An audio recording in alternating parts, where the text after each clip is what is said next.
ঘরে ঘরে যে ক্রাইসিসগুলো আছে এর মধ্যে অন্যতম একটা ক্রাইসিস হলো এটা। কোরআন হাদিসের যতটুকু ইলম আল্লাহ আমাকে দিয়েছে তার আলোকে আমি বলবো এর মূল সমস্যা হলো, অথচ এগুলোর পেছনে লুকায়িত আছে পরিবার সমাজ ধ্বংসের নীল নকশা। আমার ছেলে সন্তান কোনো কথা শোনে না, খুব অবাধ্য, আমাকে কোনো আমল বলে দেন। সন্তান অবাধ্য হওয়া এই যুগের সামাজিক সমস্যাগুলোর অন্যতম। আমাদের সমাজে কমন যে সমস্যাগুলো আছে, কমন যে ক্রাইসিস চলছে ঘরে ঘরে, এর মধ্যে থেকে অন্যতম হলো ছেলে মেয়েরা বাবা মার বাধ্যগত না, তাদের অনুগত না, তাদের কথা শোনে না, বেয়াদবি করে, অ্যারোগেন্সি করে, বেয়ামি করে এবং অবাধ্য হয়। অনেক বাবা মা আছেন যারা এটা বাইরে বলতে পারেন না, তিনি মানুষের সামনে পারিবারিকভাবে সুখে থাকার অভিনয় করেন। হ্যাঁ, ছেলে মেয়ে নিয়ে অনেক ভালো আছি ভাই, অনেক হ্যাপি ভাই, কিন্তু ভেতরে অনেক ত্রাস, অনেক অশান্তি, অনেক কষ্টতা বেচারা বলতে পারেন না। ঘরে ঘরে জনে জনে এই সমস্যা।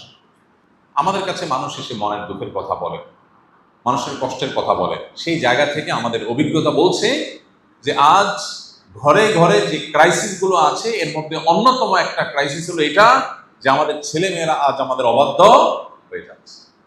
ইন্টারেস্টিং বিষয় হলো, আমরা আমাদের বাবা মার যতটা বাধ্যগত ছিলাম, আমাদের ছেলে মেয়েরা আমাদের ততটা বাধ্যগত নয়।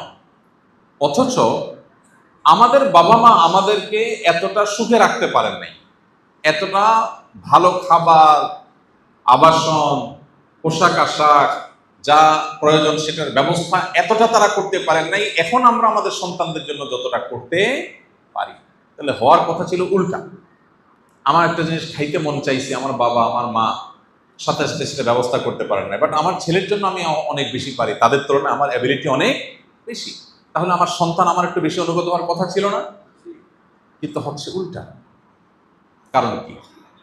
আমাদের অনেকে আছেন বাবা মা ছোটবেলা অনেক শাসন করেছেন, কড়াকড়ি করেছেন, কোনো ক্ষেত্রে হয়তো একটু বেশিও করে ফেলেছে, কিন্তু এমন সন্তান 100-এর ভিতরে একজনও পাওয়া কঠিন হবে যেই সন্তান সেই বাবা মার শাসনকে খারাপ ভাবে নেন, বরং এখন ফিল করেন, মিস করেন, ওটাকে আরো খুবই ভালোভাবে স্মরণ করেন যে বাবা মার শেষ শাসনের কারণে বিপদগামী থেকে আমি রক্ষা পেয়েছি, আল্লাহ আমাকে হেফাজত করেছেন। বাবা মার শেষ শাসনকে অত্যন্ত নেয়ামত হিসাবে অ্যাপ্রিসিয়েট করে সন্তান। আর এখন শাসন বা প্রহার তো দূরের কথা, সন্তানকে একটু জোরে ধমক দিলেও সন্তান দেখা যায় মন খারাপ করে এবং বাবা মার প্রতি সম্পর্ক নষ্ট হয়ে যায় এবং তাদের প্রতি বিদ্বেষী হয়ে যায়, তাদের থেকে দূরে সরে যায়। এই সমস্যার কারণ ভাইরা আমার, একেবারে মূল এবং প্রধান কারণ যদি এক কথায় বলতে বলেন তো আমার ক্ষুদ্র দৃষ্টিতে কোরআন হাদিসের যতটুকু ইলম আল্লাহ আমাকে দিয়েছে তার আলোকে আমি বলবো এর মূল সমস্যা হলো আমাদের দিনদারিতার কমে যাওয়া। যে যতটা দিন ধারণ করে, যার ভিতরে যতটা দিনদারিতা আছে, সে বাবা মার তত বেশি অনুগত হবে। আমাদের সন্তানকে আমরা দুধে ভাতে রাখার যতটা চেষ্টা করি, তাদেরকে আল্লাহ ভীরু রাখার, মুত্তাকি পরহেজগার বানাবার, আল্লাহর সাথে পরিচিত করাবার চেষ্টা তার ধারে কাছেও আমরা করি না। তার অবশ্যম্ভাবী পরিণতি আমরা ভোগ করি। কোনো সন্তান যদি আল্লাহর পরিচয় পেয়ে যায়, কেউ যদি কোরআনের আনুগত্য, আল্লাহর নির্দেশের সামনে মাথা নত করার আবশ্যকীয়তা জানে, তাহলে সে কোরআন খুললেই দেখবে যে আল্লাহ মা বাবা সম্পর্কে কত গুরুত্ব দিয়েছেন, নবী আলাইহিস সালাম কতটা গুরুত্ব দিয়েছেন। এই জন্য আমাদের সমাজে এই ক্রাইসিসের মূলে হলো আমাদের পরিবারে আজ দুনিয়ার গুরুত্ব যতটা, দিনের গুরুত্ব তার ধারে কাছেও নেই। আমি সন্তানের মুখে হাসি ফোটাবার জন্য চাকরি বাকরি, ব্যবসা বাণিজ্য, টাকা পয়সা যেভাবে খুশি সেভাবে কালেক্ট করার চেষ্টা করি, কিন্তু সন্তানরে হাসি খুশি রাখতে হবে, তার জন্য ভালো বাসার ব্যবস্থা করতে হবে, ভালো স্কুলের ব্যবস্থা করতে হবে। তো আমার সন্তানটা যেন আল্লাহ ওয়ালা হয়, নেককার হয়, তার জন্য আমি তার ধারে কাছেও কোনো উদ্যোগ নিতে রাজি না। তো যেমন গাছ লাগাবো তেমন ফল পাবো। আমাদের বাবা মা বা আমাদের পূর্বপুরুষ, তাদের মধ্যে আমাদের মধ্যে এতটা বস্তুবাদ মুখিতা ছিল না, এতটা দুনিয়ার জন্য খাই খাই ভাব ছিল না আমাদের মধ্যে এখন যতটা আসছে। আমরা হয়তো অনেকে নামাজ রোজা করি, লেবাসে পোশাকে মুসলমান, কিন্তু ভেতর থেকে আমরা আখেরাতমুখী না, আমরা দুনিয়ামুখী, আমরা দুনিয়াদার। এর করুণ পরিণতি আমরা ভোগ করছি। এটা হলো অন্যতম বড় কারণ। দ্বিতীয় কারণ হলো মাদাখিলুশ শয়তান। আমাদের জীবনে, আমাদের পরিবারে শয়তানের বিভিন্ন এন্ট্রেন্স আছে, এগুলোকে আমরা ওপেন রেখেছি এবং শয়তান আমাদের জীবনের সাথে মিশে গেছে, আষ্টে পৃষ্ঠে সে আমাদেরকে বেঁধে ফেলেছে। ফলশ্রুতিতে সেগুলোর কুপ্রভাব আমাদের সন্তানদের মধ্যে পড়ে। আজকের পৃথিবীকে এমনভাবে ডিজাইন করা হয়েছে, এমনভাবে আজকের সমাজ ব্যবস্থাকে ঢেলে সাজানো হয়েছে যে ছেলে মেয়ে বেয়াদব অ্যারোগ্যান্ট হবেই হবে। তাকে উস্কানোর জন্য বহু আইটেম তৈরি করা হয়েছে, দীর্ঘ আলোচনার বিষয়। আমরা একটু চোখ কান খুললে দেখতে পাবো। আমাদের লাইফস্টাইল বলেন, অনেক মুখরোচক স্লোগান আমদানি করা হয়েছে, যেগুলো আমরা সবাই খুব অ্যাপ্রিসিয়েট করি, অথচ এগুলোর পেছনে লুকায়িত আছে পরিবার সমাজ ধ্বংসের নীল নকশা। এর মধ্যে একটা হলো অধিকার। ডক্টর খন্দকার আব্দুল্লাহ জাহাঙ্গীর রহমানুল্লাহ সেজন্য বলতেন, আমরা আজ পৃথিবীর মানুষ অনেক বেশি অধিকার সচেতন, অথচ আমাদেরকে ইসলাম শিখিয়েছে কর্তব্য সচেতনতা।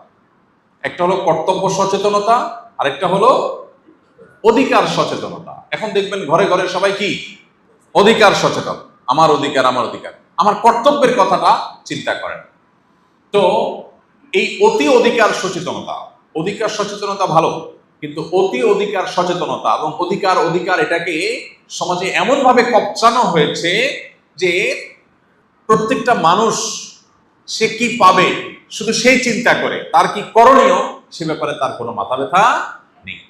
তো শয়তান আমাদের জীবনে নানাভাবে ঢুকে পড়েছে। আর শয়তান ইয়াজরি আহাদাকুম মাজরাদ দাম, নবী রাসূলুল্লাহ সাল্লাল্লাহু আলাইহি ওয়াসাল্লাম বলেছেন, যে শয়তানকে আমরা চোখে দেখি না, আমাদের রক্তের প্রবাহের সাথে মিশে যেতে পারে। সহিহ বুখারীর হাদিস। শরীরের রক্তের প্রবাহের সাথে সে মিশে যায়, আমাদেরকে দুর্বল করে, আমাদের উপরে প্রভাব বিস্তার করে। মানুষ যে ক্রেজি হয়ে যাচ্ছে, ছোট ছোট বাচ্চারা ক্রেজি, বদমেজাজ, কারোর সাথে কারোর বনা হয় না, ঝগড়া ঝাঁটি, অসহনীয় যন্ত্রণা, ফ্যামিলি ভেঙে খান খান হয়ে যাচ্ছে, বাবার সাথে সন্তানের সম্পর্ক নষ্ট হয়ে যাচ্ছে, ভাইয়ের সাথে ভাইয়ের বনিবনা হচ্ছে না, পার্টনার সাথে পার্টনার বনিবনা হচ্ছে না, কারোর সাথে কারোর বনিবনা হয় না। মানুষ অনেক বেশি আরামপ্রিয় হয়ে গেছে, বস্তুবাদী হয়ে গেছে, সহনশীলতা নষ্ট হয়ে গেছে। ইসলাম মানুষকে সহনশীল করে, ইসলাম মানুষকে ধৈর্যশীল করে, ইসলাম মানুষকে কর্তব্য পরায়ণ করে, ইসলাম মানুষকে অন্যের জন্য স্যাক্রিফাইস করা শেখায়। এই জন্য ইসলাম থেকে যত দূরে সরে যাবে মানুষ, তত মানুষের জীবনে অশান্তি আসবে। আল্লাহ তাআলা আমাদের সন্তানদের আমাদের বাধ্যগত নেককার সন্তান হওয়ার তৌফিক দান করুন। এটার জন্য তাহলে প্রথমত দুনিয়ার উপর আখিরাতকে প্রাধান্য দিতে হবে নিজ এবং নিজের পরিবারের মধ্যে। এর পাশাপাশি সন্তান যেন দিনদার হয়, আল্লাহওয়ালা হয়, নেককার হয়, মুত্তাকি পরহেজগার হয়। সেজন্য বাবা মা হিসাবে, প্যারেন্টস হিসাবে শয়তানের যে অনুপ্রবেশের পথগুলো আছে সেগুলো বন্ধ করতে হবে। এবং বর্তমান পৃথিবীর যে ফিতনাগুলো আছে, কোন ফিতনা আমার সন্তানকে সাইকোলজিক্যালি বিপদগামী করছে, মানসিকভাবে আমার সন্তানকে বিভ্রান্তির দিকে নিয়ে যাচ্ছে, সেগুলো সম্পর্কে আমার নিজেকে অ্যাওয়্যার হতে হবে, সচেতন হতে হবে এবং তাকে সচেতন করতে হবে। সমকালীন ফিতনা সম্পর্কে সচেতন না হলে নেক্সট শুরুতে ধোকা। আপনি সন্তানকে কেরিয়ার পাগল বানাচ্ছেন, তার কাছে ক্যারিয়ারটা অনেক গুরুত্বপূর্ণ, এই ক্যারিয়ারের জন্য সে পাগল করা হয়ে যাচ্ছে, তার কাছে এর চেয়ে গুরুত্বপূর্ণ বিষয়গুলো অত্যন্ত অবহেলিত। তো এটা দৃষ্টিভঙ্গিগত ব্যাপার। এই ফিতনাগুলো সম্পর্কে আমরা সচেতন হলে তাদেরকে আমরা বাঁচাতে পারবো। আর 3 নম্বর হলো তাদের জন্য আল্লাহর কাছে দোয়া করা। নবী করিম সাল্লাল্লাহু আলাইহি ওয়াসাল্লাম আমাদেরকে দোয়া শিখিয়েছেন, আল্লাহ তাআলা কোরআনে কারিমে দোয়া শিখিয়েছেন, রব্বানা হাব লানা মিন আজওয়াজিনা ওয়া যুররিয়াতিনা কুররাতা আয়ুন ওয়াজআলনা লিল মুত্তাকিনা ইমামা। বিশেষ করে অবিবাহিতরা সারা জীবন এই দোয়াটা পড়া দরকার, বিবাহিতরাও পড়বে। সূরা ফুরকান আয়াত নম্বর 74 নম্বর আয়াতের অংশ, রব্বানা হাব লানা মিন আজওয়াজিনা ওয়া যুররিয়াতিনা কুররাতা আয়ুন। আল্লাহ আমার জীবন সঙ্গী এবং সন্তান সন্ততি এমন দান করেন আমাকে, যাকে দেখলে আমার নয়ন জড়িয়ে যাবে, আমার চোখ শীতল হবে, অর্থাৎ ভালো মানুষ হবে, হ্যাঁ, সব দিক থেকে পারফেক্ট হবে, যে যেন চোখ শীতল হয়ে যায়। ওয়াজআলনা লিল মুত্তাকিনা ইমামা, এবং আমাদেরকে মুত্তাকিদের ইমাম বানান। আল্লাহ তাআলা আমাদের সন্তানদেরকে নেক এবং আল্লাহওয়ালা হওয়ার তৌফিক দান করুন।